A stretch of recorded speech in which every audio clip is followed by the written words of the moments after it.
Entrevista a la carta, en diálogo directo con los protagonistas de los hechos.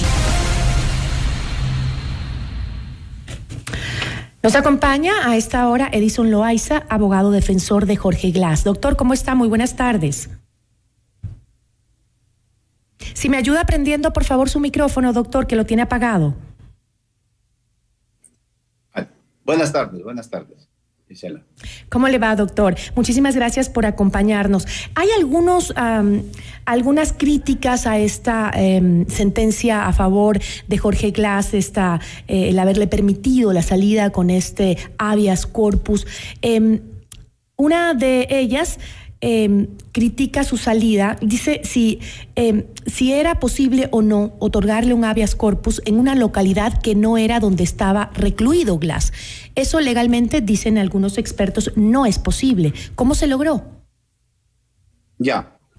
Es muy claro con respecto a lo que dice el habeas corpus, la procedencia del habeas corpus, determinado en la Constitución en el artículo 89.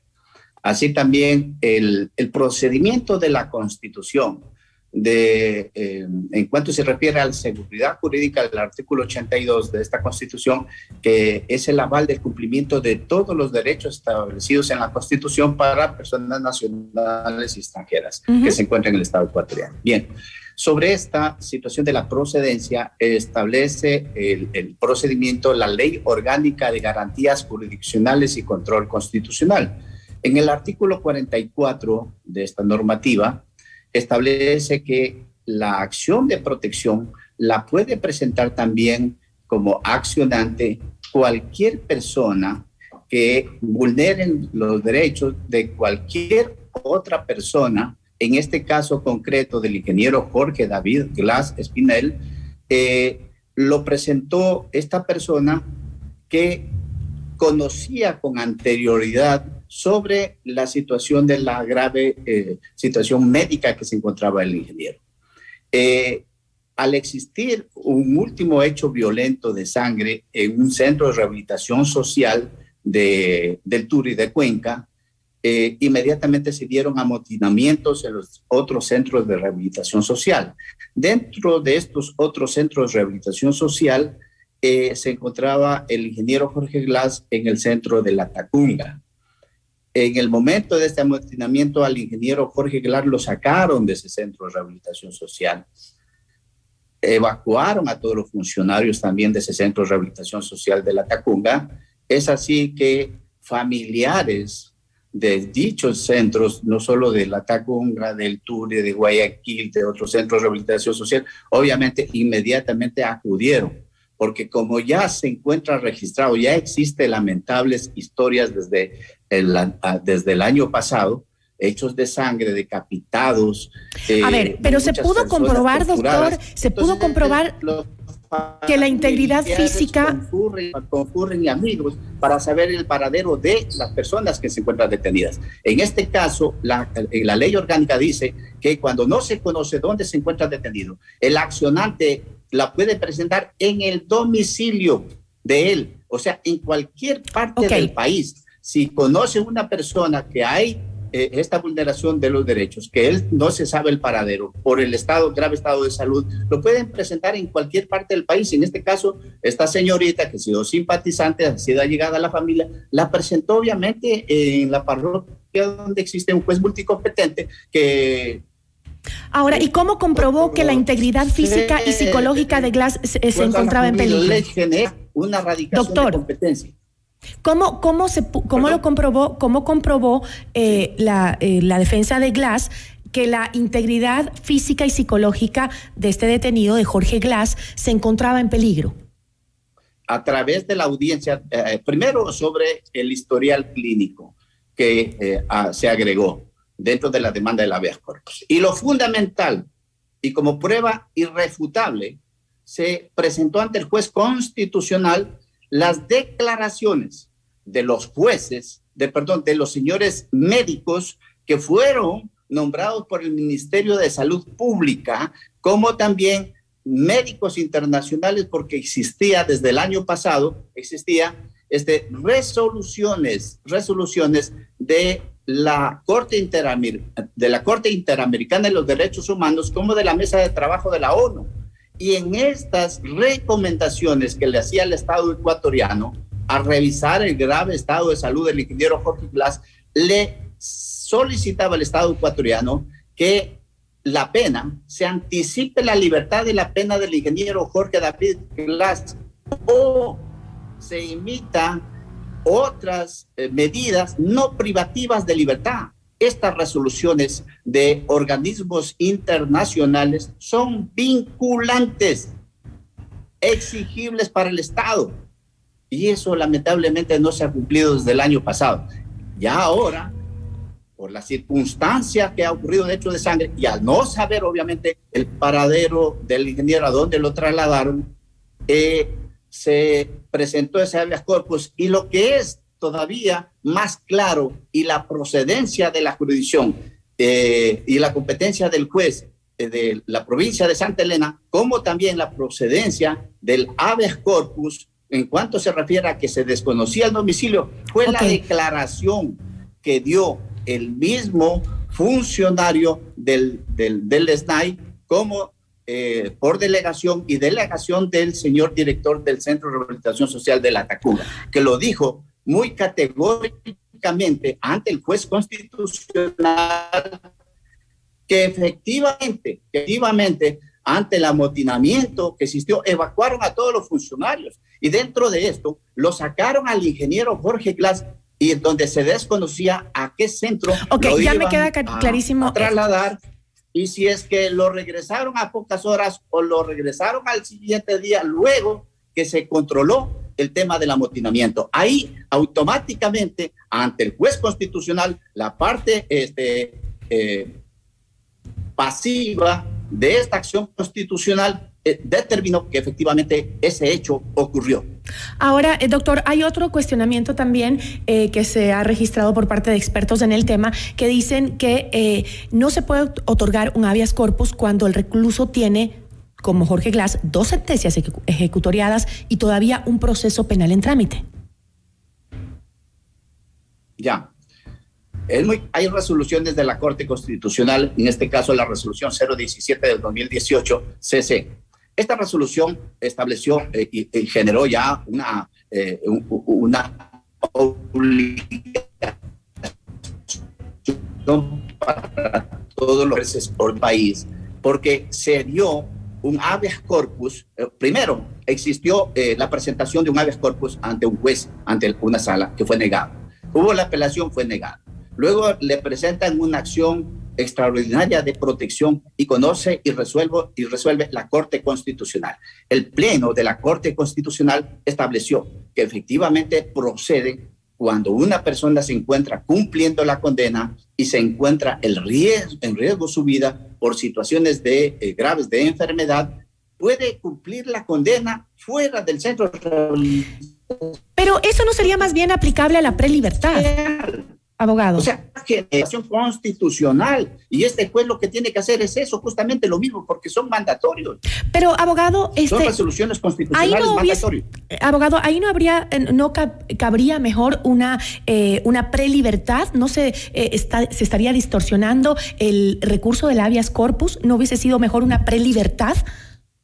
Bien, dentro de este habeas corpus, dentro del desarrollo porque le faltaba muy poco por salir. A ver, dentro del desarrollo de esta audiencia, sí se solicitó también la vulneración del incumplimiento de beneficios penitenciarios ante el juez constitucional de este habeas corpus. Eso fue obviamente como segunda parte y obviamente por la situación, las facultades que tienen los señores jueces de ponderar. Se estableció y se demostró y también fue ratificado por la parte pasiva de esta demanda constitucional, que es el SNAI o el delegado del director del Centro de Rehabilitación Social. Fue ratificado que efectivamente el ingeniero se le incumplió en el 2020, se le incumplió por parte del director del Centro de Rehabilitación Social la pena única. No solicitó el director. Segundo, al haber cumplido él las 2/5 partes con la de 8 años, él debió haber obtenido su beneficio de prelibertad el 14 de diciembre del 2020. Es decir, a la fecha que se dio esta libertad, se pasó más de un año. Entonces, ese incumplimiento de esos derechos de beneficios penitenciarios ya fueron establecidos, sí se los presentó, sí se solicitó al señor director. El señor director presentó en primera instancia equivocadamente al juez de garantías penitenciarias porque estableció 3 sentencias, cuando no debió haber existido las 3 sentencias porque solo existía 2 sentencias y hay uno en proceso. Y sobre todo sobre el tema de las sentencias, tiene 2 sentencias ejecutoriadas, una por el caso Odebrecht, otra por el caso Sobornos 2012-2016, ¿no es cierto? Y sí. ¿Qué pasa con el caso Singue? ¿Glass podría regresar a la cárcel o el habeas corpus concedido le protege también de este proceso? A ver, no le protege de ninguna manera la tercera sentencia, ¿no? Lo que inmediatamente se va a insistir, porque está por resolverse, obviamente, lo que es el caso Singe, y se va a solicitar nuevamente porque el juez de garantías penitenciarios o la jueza de garantías penitenciarios negó el tema de la pena única. Es porque existía otra sentencia, a pesar que no era jurisdicción, porque la tercera sentencia no tiene prisión preventiva ni se encuentra ejecutorial. El artículo 38, el artículo 39 del Código de Ejecución de Penas son muy claros en cuanto se refiere a la jurisdicción. Entonces no tenía jurisdicción, en este caso, el sistema penitenciario ni el juez de garantías penitenciarios, ¿no? Entonces, pero lamentablemente negó porque se arrogó funciones al observar y al decir que existe otra sentencia que eminentemente es una jurisdicción judicial y además tiene el derecho constitucional de la presunción de inocencia, determinado en el artículo 76, numeral 2 de la Constitución. Entonces, ese tipo de violaciones y que se dio por parte de la jueza de garantías penitenciarios viola el debido proceso. No existió una debida motivación. En cuanto a lo que usted dice, sí, efectivamente, si ya se resuelve, que tenemos una audiencia el 11 de mayo ante la Corte Nacional de Justicia por efectos de un... Podría volver a la cárcel, pero por el caso Singue. Si tenemos el resultado que se acepta, se revoca la sentencia condenatoria. Y si en este caso va a ratificarse esta sentencia, se va a negar el recurso de apelación, tenemos el recurso de casación, o sea, va todavía a otra instancia. Entonces, se tiene el tiempo más que suficiente como para que volver nuevamente a presentar que se apliquen los beneficios penitenciarios. Tengo que cerrar, pero ¿existe algún recurso que podría permitir que Glass regrese a la cárcel, de estos que se han mencionado ya desde el gobierno, desde algunos juristas y constitucionalistas? ¿Existe la posibilidad de que se lo demande para revertir este habeas corpus, la decisión, o no se puede? Bueno, existe un recurso de apelación, ya, pero es totalmente improcedente y llegarían a una situación de fraude procesal, porque la legitimación pasiva, que fue el SNAI y el director del Centro de Rehabilitación Social de la Tacunga, que luego ya se conectó o se presentó al siguiente día, porque hubo una audiencia previa donde se configuró el tema de la jurisdicción y la competencia, porque no se presentó. Pero si se determinan que las acciones del juez Moscoso no fueron correctas, que fueron se dio de manera irregular por parte del juez Moscoso, ¿puede revertirse? A ver, por eso le digo, es imposible, solo que exista una vulneración a la seguridad jurídica, que violen la ley y la Constitución, puede darse. No, pero es ilegal, inconstitucional. Lo que ha hecho el doctor, en este caso el juez constitucional, está totalmente enmarcado en sus facultades como juez constitucional, donde no existió oposición, objeción por la parte del legitimado pasivo. No existió. Entonces, si no existió oposición, más bien argumentó la procedencia de la demanda de los hechos del habeas corpus. Entonces, eso es lo que sorprende, que no haya existido objeción de aquellos que participaron en la audiencia por parte del SNAI, del Ministerio de Gobierno, del Ministerio por la Policía también, que no hayan presentado ningún tipo de objeción. Eso es lo que sorprende, sobre todo luego de que el ministro sale diciendo que lo que se ha hecho no es correcto. Es que tenían la oportunidad y en la audiencia de objetar, pero no objetó, ni siquiera el delegado. Eso es lo que sorprende justamente. El comandante general de la policía. Ninguno dijo absolutamente nada. El señor ministro del Interior y de Gobierno no objetaron. Sí, es lo que no se entiende. ¿Y cómo sale después el ministro a decir que algo hay que hacer cuando ya sus propios subordinados no hicieron nada en la audiencia? Con esto me quedo, abogado. Muchísimas gracias. Ok, a la orden. Una buena tarde. Edison Loaiza, abogado defensor de Jorge Glass.